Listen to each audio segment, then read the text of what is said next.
Welcome back to another video, and today we're going to create this puzzle, and we're going to generate these plates automatically. So let's say we have some kind of a code with 3 letters. Boom, we have this. So our code should be QWE. We randomize the code, so we need to do like this. We need to go Q, W, E, and the doors have been opened.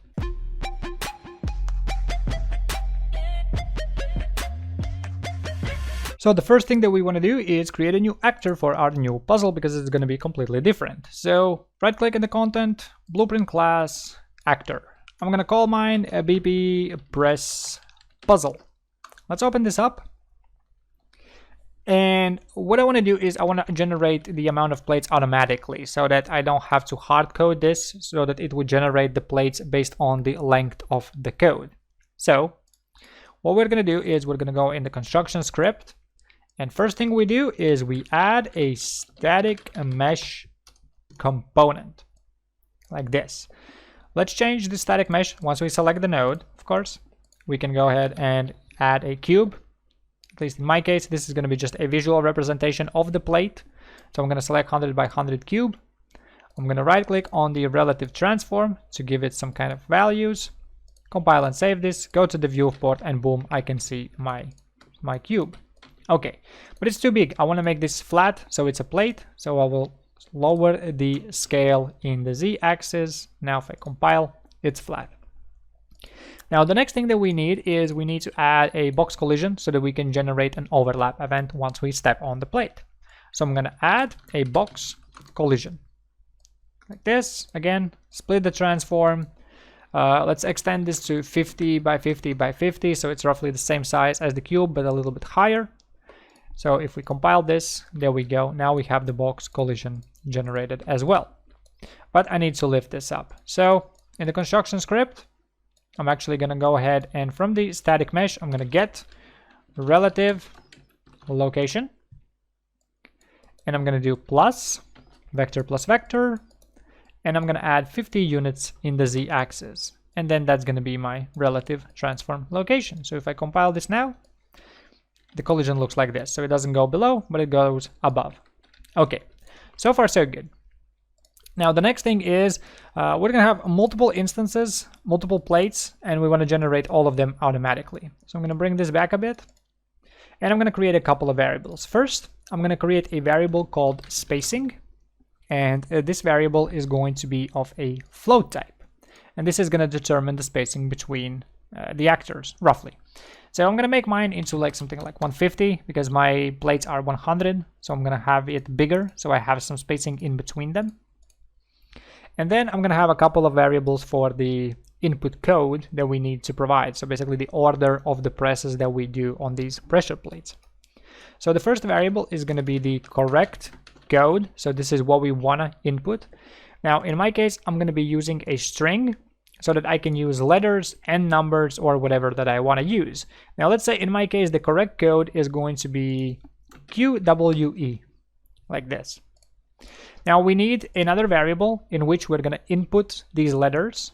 So I'm going to call mine input code, and I'm going to leave this empty. So we're going to slowly populate this variable with the letters until, well, we reach the correct combination, or if it's wrong, we're going to clear this off and start all over again. Now, since I don't want the player to just walk from left to right, I need to randomize the letters somehow. So I'm going to go create another variable, and I'm going to create random code. And this is again going to be a string. And right now I'm going to provide this with my hands. I'm going to hard code this to be WQE, but you can generate this automatically as well. But if I'm going to do this, then well, I'm going to have to guess the code, whatever code that I provided in the puzzle. I don't want to guess it right now, so I'm just going to provide it like it is. So let's generate our static meshes based on the amount of input code that we have based on the length of the code. So I'm going to grab the correct code variable. I'm going to go ahead and check for the length of this string, so how many letters we have in it. And I'm going to do -1 because it is going to return us. So if we have 3 letters right now, it's going to return us 3, but I need to go up until 2 because I want to start from 0 rather from 1. So I'm going to do -1. So that then I could do a loop. Scroll down to find the regular for loop. Plug that in, plug the loop body, and then this value right here can go in the last index, like so. Now, all of these actors are going to be piling on top of each other, these components, and we want to split these apart. That's why we created the spacing variable. So we're going to go ahead and grab our index value, and we're going to multiply this with the spacing value. Then we can split our relative location for our static mesh and provide this as the x value, x-axis. So if we go to the viewport, compile it now, there you go. As you can see, this is generating us 3 instances automatically. Now, in the correct code, if we provide even more letters, this is going to generate us even more instances. If we bump up the spacing, we're going to have bigger spaces in between. As simple as that. Here we go. So far so good. Now here comes the somewhat of a harder part, which is actually making the overlap events, grabbing the input code values and all that stuff. So what we're going to do first is, we need to assign the letters to our box collision. Now the box collision itself can't really store any useful values that we would need. So what I'm going to do is I'm going to grab the box collision output and I'm going to set tag. I'm going to set component tags like this. I'm going to go ahead and make the array, and I need to provide now one of the letters. So I'm going to grab my random code because this is randomized. I don't want to use the correct, otherwise it's going to be a left to right. So we're going to grab our random code and we're going to go ahead and get substring and plug that in. And then the length is going to be 1, so that we would return 1 letter. And we need to have a index so that we know which letter to grab. And for that, we're going to use the loops index, like so. So now it's going to generate our code left to right, and it's going to be WQE. So we're going to need to step on the middle, left, and then the right plate, like this. Okay, so far so good. Now, the last thing left for us to do inside of the construction script is we can drag from the box collision and we can create a overlap event. So we need to bind event on component begin overlap. So once we overlap the actor, we're going to initiate some kind of a code. And so we can drag from our event, we can go ahead and create an event. Now, this doesn't necessarily create an event, but it does trigger something that is going to launch some kind of a code. Now, in my case, I'm going to just create a matching function. And here is the function.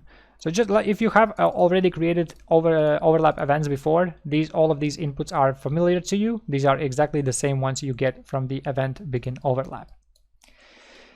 Now, what I'm going to do over here is we need to go ahead and first we need to somehow check whether if it's a player. Now, if you know how to create interfaces, create an interface and check if it's the player. For the sake of the tutorial, for now at least, I'm going to go ahead and cast to the third person character. Later, we're going to come back and create some interfaces when it comes to some replication stuff and the multiplayer part. Okay. Now, the next thing we need is we're going to need to provide the input code, so one of the letters that has been assigned to this specific plate. So from the overlap component, so this is going to be our box collision, we can actually get the tags, get component tags, and then we can go ahead and get a reference to index 0. And now we need to somehow provide this inside of our input. So we need to create a function for that. So I'm going to add a new function, and I'm going to call this add code. This function is going to have a single input. I'm just going to call this add, and this is going to be a string. And our task basically is to grab our input code, so whatever we have already put in, and we want to go ahead and append this new character to it. And then we want to go ahead and set our input code. So we have added an extra letter to our code. Now what we need to do next is check if it's correct. Before I check if it's correct though, I'm going to check if it's the correct size. So we're going to grab our correct code and our input code, we're going to grab their lengths. So length for one, and then we need also a length for the other one. And we're going to check if both of those are equal. So if both of them have the same amount of characters inside of them. And then we're going to do an if to make sure that is true. And then once we have done that, the next piece is to actually check if the correct code is equal. And I'm going to be using case insensitive, so I can use upper and lower cases, so it doesn't matter. If you want it to be case sensitive, use equal exactly. But I'm going to use case insensitive, so I can use both upper and lower case letters. And then I'm going to check if the correct code is equal to the input code. We're going to run a if branch. And here, once we check whether this is true, so if the code does match up, we can go ahead and run our open a door and message that we created in the previous videos. Now we still need to provide a target. So what is the door, which is the door that we need to open. So I'm going to add a new variable, which I'm going to call door, and I'm going to make this into a actor type, like this. Compile and save this, and plug in the door. Now, if it fails though, if the code doesn't match up, we want to go ahead and set that our input code has been reset back to empty so that we can try again. Now, if we're going to complete the puzzle in this case, it's going to open the door and that's it. We are no longer going to be able to interact with this puzzle. It's not going to simply work. If for some reason you want the code to be placed in multiple times, put in multiple times, you want to do something like this so that it would reset the input code to empty, basically, like so. Okay, let's head back into our overlap event, overlap function, this guy right here. And here we're going to run our add code. And we're going to provide our letter like this. Compile and save this. There we go. So now we should be able to test this. Before we do that though, we want to grab our door and we want to make this instance editable, so that if we make this instance editable, now we can actually bring an instance of this puzzle inside of our level. And then in the details, under the defaults, we can actually select the door, so we can pick an actor from scene, and this is the door that we want to pick. So let's hit play and let's try this out. So the combo should be middle, left, right.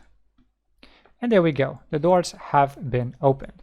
Now, if we're going to provide an incorrect code, let's say we just walk across this, you'll see that nothing will happen.